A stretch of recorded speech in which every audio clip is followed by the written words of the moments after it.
या मीडियम कैसे और गैदरिंग ऐसी है कि अगर छोटा सा अपना बैकग्राउंड बताऊं तो मेरे ना पढ़ाई में ये मेरी खासियत है पढ़ाई की। चीफ गेस्ट साहब की जो यहाँ खड़ा हुआ है, 10वीं क्लास में मेरे मैथमेटिक्स में 150 में से 150 नंबर आए थे। तालियां आगे आएंगी, अभी बड़ी चीजें बता रहा हूँ। जब मैंने 12वीं क्लास करी तो मेरी सप्लीमेंट्री आई, और जब मैंने बीएससी करी पहली बार तो मैं फेल हो गया। आज कर्नल अजय कोटियाल यहाँ पे खड़ा है, ऊपर से ना वहाँ से डॉक्टर जेवी सिंह ने, प्रोफेसर जेवी सिंह, डॉक्टर जेवी सिंह सर ने हमारी गाथाएं बड़े अलग तरीके से बोल दी। यहाँ पे आर एस नेगी सर ने और सभी ने हमारे बारे में बोल दिया, और ऊपर से चीफ गेस्ट। तो मैं सोच रहा था कि मैं कैसे एड्रेस कर सकता हूँ इस फोरम को। तब मेरे को याद आया, सामने लिखा हुआ नाम हेमवंती नंदन बहुगुणा गढ़वाल यूनिवर्सिटी।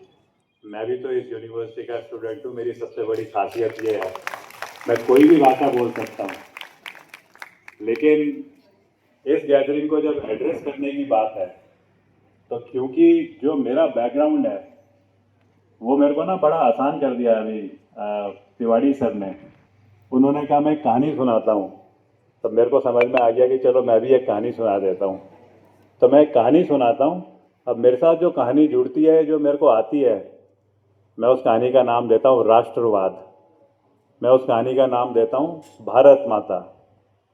तो ये वो कहानी है जिसका किसी ने कभी नाम दिया द ग्रेट गेम।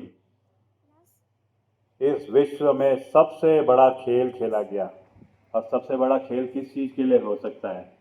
पैसे के लिए, जमीन हड़पने के लिए। तो ये कहानी शुरू होती है उस जगह से जिसको सोने की चिड़िया बोला जाता था। भारत जब सोने की चिड़िया थी, उस समय क्या हुआ, भारत के ना अलग अलग हिस्से थे।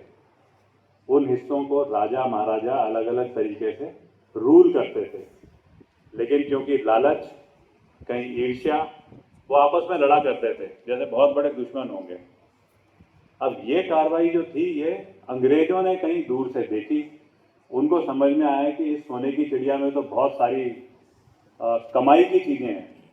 तो वो ना इंडिया में आए एक व्यवसाय के नाम से, ट्रेड के नाम से, और धीरे धीरे उन्होंने पूरा का पूरा भारत कब्जे में कर लिया। फिर उसके बाद उनका रूल शुरू हुआ। तो जब उनका रूल शुरू हुआ तो उन्होंने बड़ी पॉलिसीज बनाई, बड़ी तरकीबें बनाई, लेकिन उन पॉलिसीज तरतीब में उनका मकसद होता था कैसे हम इंडिया की ज़मीन से, भारत की ज़मीन से मैक्सिमम कमा सकें, मैक्सिमम इंग्लैंड भेज सकें। क्योंकि उनका फोकस कमाने पे था, तो उनका ना जो हमारे हिमालय है, हिमालय की तरफ फोकस ही नहीं रहा कभी। क्योंकि हिमालय में कोई कमाई का कोई साधन नहीं था, हिमालय में चढ़ने में मुश्किलातें हैं, ऊपर खेती बाड़ी, खनिज तब तक इतना आविष्कार हुए नहीं थे। तो उसमें क्योंकि उन्होंने हिमालय को इग्नोर कर दिया, और इसलिए इग्नोर करा कि कमाई नहीं थी, तो ना बीच में एक बार सतर्कता तो वो दिखाते थे।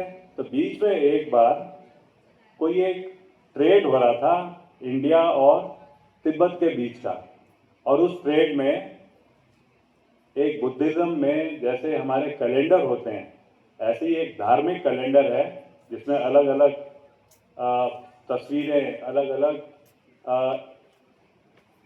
बुद्धिस्ट धर्म को हाईलाइट करने के लिए पिक्चर्स हाईलाइट करी जाती हैं, उसे बोलते हैं तनखा। तो एक तनखा कहीं तिब्बत से इंडिया में आया बुद्धिस्ट ट्रेड के दौरान।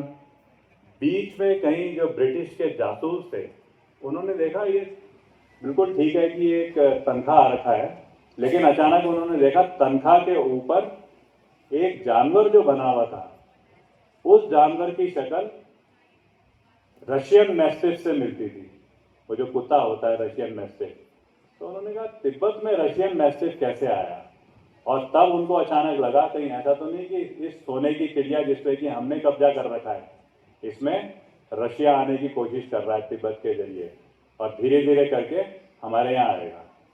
तब शुरू हुई एक कार्रवाई कि अगर रशियन यहाँ पे आएंगे तो कैसे हम रशियन को रोक सकते हैं। और उस कार्रवाई की शुरुआत हुई इस प्रकार से कि हिमालय के ऊपर एक्सप्लोरेशन शुरू हुआ पासेस को आइडेंटिफाई करना, क्योंकि पासेस से आना आसान होता है। पासेस को आइडेंटिफाई करो, उसमें डिफरेंसेस तब शुरू हुआ। सबसे पहला सर्वे हमारे देहरादून ऑफ इंडिया है, सबसे पहला सर्वे हिमालय का शुरू हुआ इन रशियंस के डर को देख करके, जब उन्होंने एक रशियन मैस्टिफ की ब्रिटिशर्स ने शक्ल देखी। इस बीच में शुरू हुआ जब सर्वे, तो पता चला दुनिया का एक बड़ा ऊंचा अलग सा पहाड़ दिख रहा है। तो ट्रिग्नोमेट्री तरीके से जो उन्होंने उस सर्वे जब करा, उस पहाड़ का नाम दिया गया पीक 15। कहीं पे हुआ कि ये जो हिमालय है, हिमालय के पार भी जाते हैं और पार जाके देखते हैं क्या वहाँ पे तो कोई खतरा नहीं है। तब एक्सप्लोरेटरी फोर्सेस जानी शुरू हुई, एक्सपीडिशन